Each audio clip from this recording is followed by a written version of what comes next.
உறவுகள் அனைவருக்கும் ஈட்டி வலைவலியின் அன்பு வணக்கங்கள். தமிழீழத்தில் ஒரு வன்னிக்காடு, தமிழகத்தில் ஒரு வடகாடு. புதுக்கோட்டை மாவட்டம் வடகாடு நாம் தமிழர் கட்சியை சார்ந்த பொறியாளர் சதா முரளிதரனுடன் ஒரு கலந்துரையாடல். வணக்கம் முரளிதரன். அனைவருக்கும் வணக்கம். 2026 சட்டமன்ற தேர்தல் தேதியை தேர்தல் ஆணையம் அறிவிச்சிட்டாங்க. இதுக்கப்புறம் நாம் தமிழருடைய கட்சி என்ன மாதிரியான வேலை திட்டங்களை வச்சிருக்கிறீங்க, எப்படி செயல்படுறாங்க, வேட்பாளர்கள் மக்கள்கிட்ட எப்படி வரவேற்பு இருக்கு? தேதி அறிவிச்சிட்டாங்க. அதாவது வாக்குப்பதிவு ஏப்ரல் 23, வாக்கு எண்ணிக்கை மே 4. ஆனா அண்ணன் சீமான் 234 வேட்பாளர்களையும் ஏற்கனவே அறிவிச்சிட்டாரு. அறிவிச்சு எங்க வேட்பாளர்கள் முழுவதுமே மிகச்சிறப்பா வேலையை ஆரம்பிச்சிருக்காங்க. மக்கள்கிட்ட போய் வாக்கு கேட்க ஆரம்பிச்சிட்டாங்க, வேலையை தொடங்கிட்டாங்க. இதுல முதல் முறையா அண்ணன் சீமான் சட்டமன்றம் போறாரு அப்படிங்கிறத நான் உறுதியா நம்புறேன். காரணம் என்னன்னா, அண்ணன் சீமான் காரைக்குடி தொகுதி வேட்பாளர் அப்படின்னு அறிவிச்ச உடனேயே அந்த காரைக்குடி மக்கள் உண்மையிலே மகிழ்ச்சி அடைஞ்சாங்க. நான் ஒரு பிரச்சாரத்துக்கு போயிருந்தோம், அண்ணன் சீமானுக்காக காரைக்குடிக்கு. தமிழ்தாய் கோயிலேருந்து அந்த பிரச்சாரத்தை ஆரம்பித்தோம்.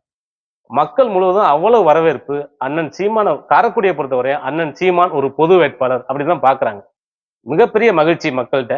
அதனால இந்த தேர்தல், இந்த காரைக்குடியில அண்ணன் சீமானோட வெற்றி உறுதி செய்யப்பட்டிருக்கு.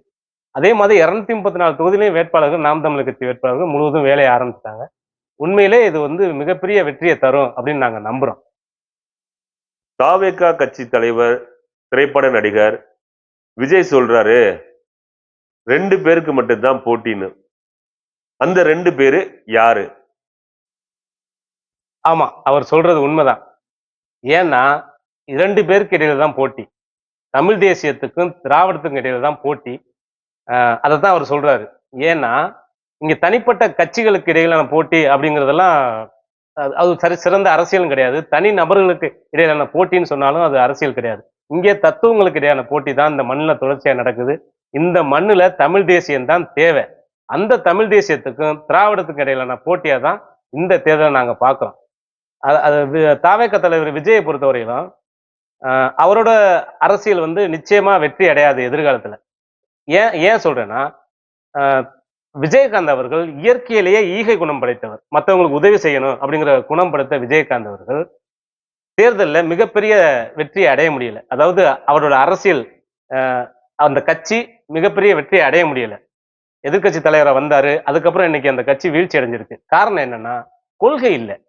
நல்லது செய்வேன், ஊழலை ஒழிப்பேன் அப்படிங்கிறதான் ஒரு கொள்கை இல்லை. அது ஒரு நிர்வாக சீர்கேடை சரி பண்ணுவேங்கிறதான். கொள்கை என்ன? தமிழ் தேசியமா, திராவிடமா, இந்திய தேசியமா, இல்ல வேற என்ன கம்யூனிசமா? இப்படி கொள்கை எதுவுமே இல்லாத ஒரு கட்சி நிச்சயமா வீழ்ச்சி அடையும். காரணம், அதுக்கு நம்ம மிகச்சிறந்த உதாரணம் நம்ம கமலஹாசனை பார்க்கிறோம். மையம்னு சொல்லிட்டு இங்கிட்டு நிக்க மாட்டேன், அங்க நிக்க மாட்டேன், மையம் நிக்கிறேன்ட்டு இன்னைக்கு திமுக போய் நிக்கிறாரு.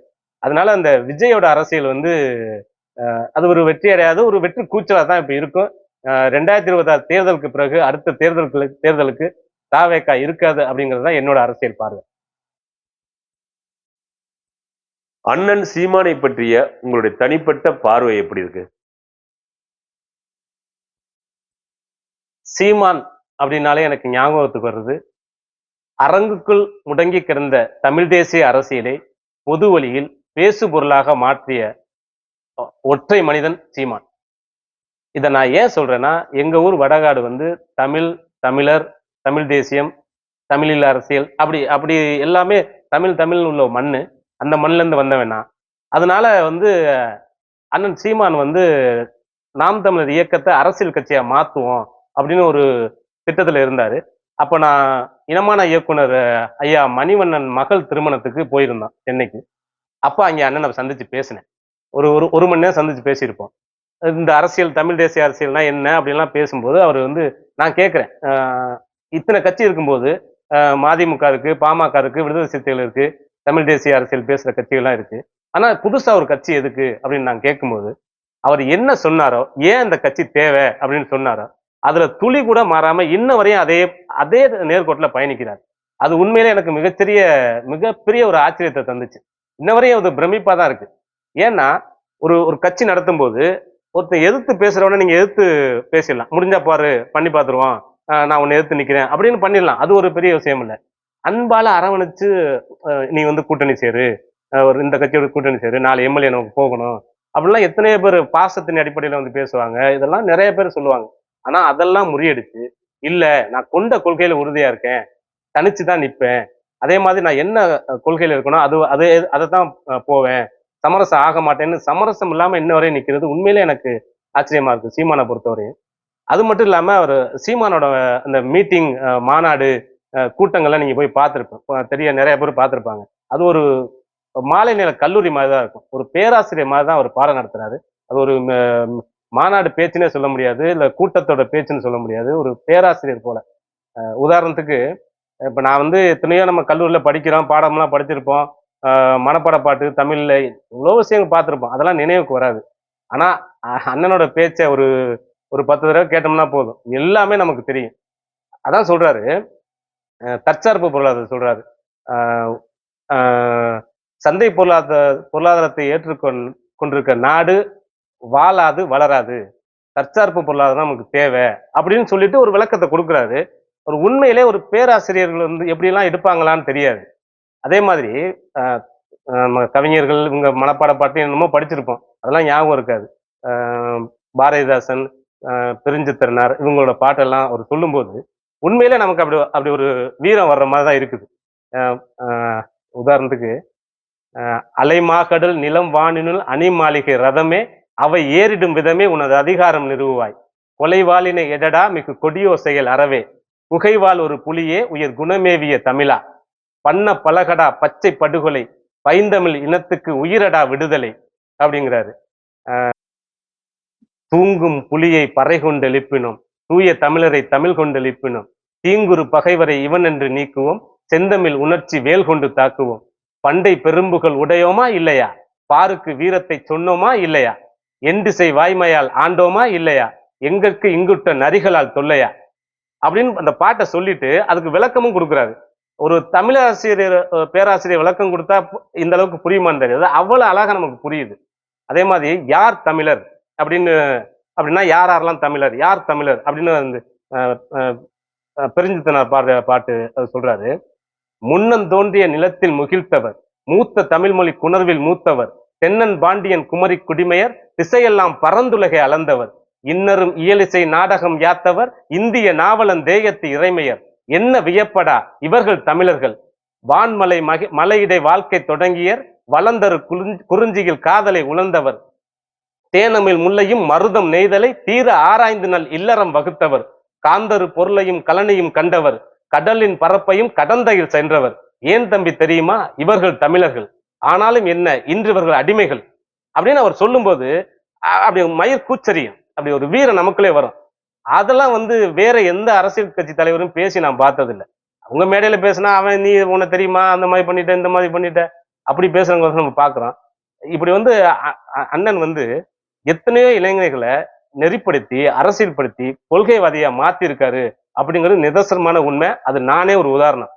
ஏன்னா நம்ம ஒரு ஏதோ ஒரு புரிதல் இல்லாம போவோம். எத்தனையோ இளைஞர்கள் அவ்வளவு பேரை நெறிப்படுத்தி கொண்டாந்து வச்சிருக்காரு. உண்மையிலேயே இது எனக்கு ஒரு ஆச்சரியமான விஷயம் தான். நீங்க அண்ணன் சொல்ற மாதிரி எத்தனையோ உங்களுக்கு வந்து சீமான் மேல எத்தனையோ விமர்சனம் இருக்கலாம், 1000 விமர்சனம் இருக்கலாம். ஆனா நீங்க சீமான் தானே அவர் தானே சொல்றாரு அப்படின்னு ஒரு கருத்தை சர்வசாதாரணமா நீங்க புறக்கணிச்சுட்டு போயிட முடியாது. ஏன்னா எந்த ஒரு கருத்தும் தனி மனிதன் கருத்தை புறக்கணிக்கவே முடியாது. எல்லா இதிகாசங்களும் தத்துவங்களும் ஒரு தனி மனிதன் கருத்திலிருந்து தான் பிறக்குது. அதனால சீமானுடைய கருத்தும் எதிர்காலத்துல ஒரு தத்துவமா நிச்சயமா கொண்டாடப்படும். இன்னைக்கு வேணா நீங்க அதை விமர்சனம் பண்ணலாம். அதுதான் என்னோட பார்வையா நான் சொல்றேன்.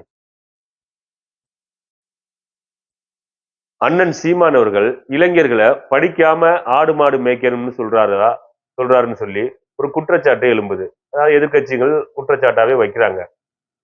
அது பத்தி உங்களுடைய விளக்கம் என்ன? சீமான் வந்து யாரையும் வந்து படிக்க வேணாம்னு சொல்லவே இல்லை. அப்படி அதான் அவர் என்ன சொல்றாருன்னு புரிஞ்சுக்கிறது இல்ல. எதையாவது ஒண்ணு சொல்லி அதை இது பண்றது. படிக்காமல் ஆடு மாடு மேய்ங்க அப்படின்னு சீமான் சொல்லல. ஆடு மாடு மேய்த்தல் அரசு தொழிலா கொண்டு வருவேன். ஆடு மாடு மேய்த்தல் அவமானம் இல்ல. அதை படிச்சவங்க செஞ்சா என்ன அப்படின்னு கேட்கிறாரு. நீங்க படிச்சுட்டேன் அதனால ஆடு மாடு மேய்க்க மாட்டேன் அப்படின்னு சொல்றது ஒரு முட்டாள்தனம். விருப்பம் இருந்தா ஆடு மாடு மேய்ங்க. ஏன் சொல்றாருன்னா, பாலின் சந்தை மதிப்பு 4,00,000 கோடி. நீங்க தமிழ்நாட்டுல ஆவின் பால் வச்சிருக்கீங்க. மாடு எங்க? எங்க? அப்படின்னு கேட்கிறாரு. ஆவின் பால் வச்சிருக்க நீங்க, உங்கள்ட்ட மாடு இல்ல. இறைச்சி ஆந்திராவுல இருந்து வருது. பால் ஆந்திராவுல இருந்து வருது. இங்க உள்ள மாடு எங்க? ஏன் மாடு வளர்க்கல? ஆடு மாடு வளர்த்தல் ஒரு அரசு பணி இல்ல ஆடு மாடு வளர்த்தல மக்களை ஊக்கப்படுத்தும் போது அது மிகப்பெரிய ஒரு பொருளாதாரத்தை கொண்டு வரும். இந்த அரசு சாராய பொருளாதாரத்தை ஏற்றிருக்கு. இது நாட்டுக்கு நல்லது இல்ல அப்படிங்கறத சொல்றாரு. அது மட்டும் இல்ல, இந்த ஆடு மாடு மேய்க்கும் போது நீங்க வந்து ஆர்கானிக் ஃபுட் தான் சாப்பிடுவேன். நாங்க வந்து ஆர்கானிக் ஃபுட் இயற்கை உணவு வேணும் அப்படின்னா இயற்கை உணவு எப்படி வரும்? அந்த இயற்கை உணவை தயாரிக்க நீங்க இயற்கை உரம் வேணும். அந்த இயற்கை உரத்தை தயாரிக்க ஆடு மாடு வேணும். ஆட்டோட ஆட்டோட புழுக்க, ஆடு மாடோட சாணம், கோழியோட கழிவுகள் இதை வச்சுதான் நீங்க இயற்கை உரமே தயாரிக்க முடியும். அது இல்லாம நீங்க இயற்கை உரம் எப்படி தயாரிப்பீங்க?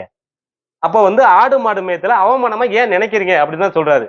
நீங்க படிச்சுட்டாரு அதனால உங்களை வந்து பின்னாடி கொண்டு போறாரு அப்படின்னு சொல்றதெல்லாம் முட்டாள்தனமான வாதம். நான் டாக்டரா தான் ஆவேன் அப்படிங்கிறது. அப்ப நீங்க என்ன சொல்ல வர்றீங்க? படிக்க தெரியாதவன் செத்துறணுமா? படிப்பே வரலங்க, அவன் செத்துறணுமா? அந்த நாட்டுல வாழவே கூடாதா? நீங்க படிச்சுட்டு வெளிநாட்டுல போய் ஒட்டகம் மேய்க்கிறீங்க, வெளிநாட்டுல போய் அந்த வெம்பால இதுல மணல்ல கிடந்து சாகுறீங்க. ஆனா உள்நாட்டுல தற்சார்பு பொருளாதாரத்தை கத்துக்குங்க அப்படின்னு சொல்லும் போது உங்களுக்கு ஏளனமா இருக்குது, சிரிக்கிறீங்க, நக்கல் பண்றீங்க. இப்ப அண்ணன் சொன்னாரு, பயோகேஸ் வந்து நீங்க ஆடு மாடு கழிவுகள் இருந்து ஆட்டு மாட்டு கழிவுகள் இருந்து பயோகேஸ் தயாரிக்கலாம்னு சொன்னாரு. அதுக்கு சிரிச்சீங்க. இன்னைக்கு கேஸ் சிலிண்டர் தூக்கிட்டு ரோட்டோட வரிசையா நிக்கிறீங்க. ஏன்? இன்னொரு அடுத்த நாட்டை நம்பினா உங்களுக்கு என்ன? நம்மள வந்து முதல்ல நம்ம நாட்டுல உற்பத்திய மேட் இன் இந்தியா இல்லாம மேக் இன் இந்தியாவை ஏன் வச்சிருக்கேன்னு கேட்கிறாரு. இதை வந்து நீங்க அப்படியே மாத்தி விட்டு அவர் வந்து ஆடு மாடு மேய்க்க சொல்றாரு. சர்வசாதாரணமா இதெல்லாம் வந்து இது எப்படி சொல்றதுன்னா, அந்த திராவிட புத்திங்கிறதுக்கு பேர் தான். என்ன சொல்றாருன்னு கேட்கறல்ல. அந்த அந்த ஒரு பொண்ணெல்லாம் அந்த காந்தலட்சுமின்னு ஒண்ணு திராவிட கழகத்துல இருக்கு. அதெல்லாம் என்ன சொல்லுதுன்னா, நாங்க வந்து எங்க பிள்ளைகளை டாக்டரா தான் ஆக்குவோம். நீங்க உங்க பிள்ளைகளை ஆடு மாடு மேய்க்க சொல்லுங்க அப்படின்னு. சரி, நீ ஏன் டாக்டர் ஆகல? இப்ப சொல்றேல்ல, நீ ஏன் டாக்டர் ஆகல? அவரு ஆடு மாடு மேய்க்க வேண்டியதுன்னு சொல்ற ஆளு. இது எப்படி இது? இது என்ன விமர்சனம்? அப்ப நீங்க பெரியார் பேரை சொல்றீங்க. பேசுறதெல்லாம் முட்டாள்தனமா பேசுறீங்க. இதை நாங்க எப்படி எடுத்துக்கிறது?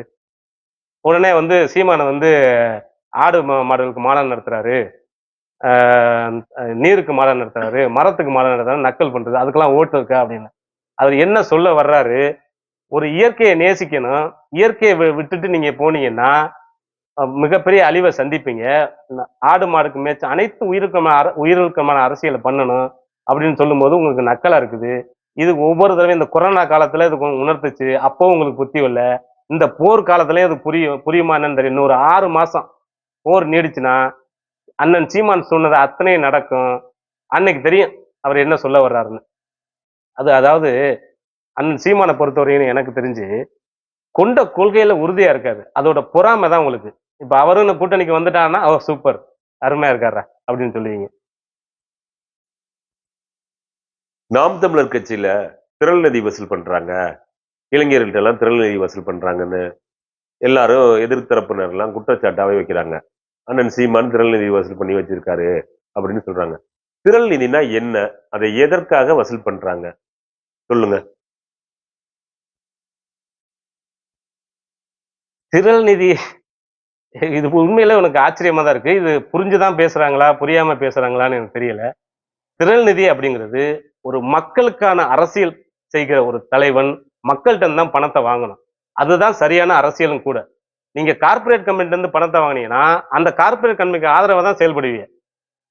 அது எப்படி திரள் நிதி வாங்காம எப்படி அரசியல் சொந்த காசை வச்சு பண்ணா அதுக்கு பேர் தொழில், அரசியல் கிடையாது. நீங்க மக்களுக்கு அரசியல் பண்றவன் திரள் நிதி வாங்கி தான் பண்ணணும். இதுக்கு முன்னாடி எல்லா கட்சியும் அப்படிதான் பண்ணாங்க.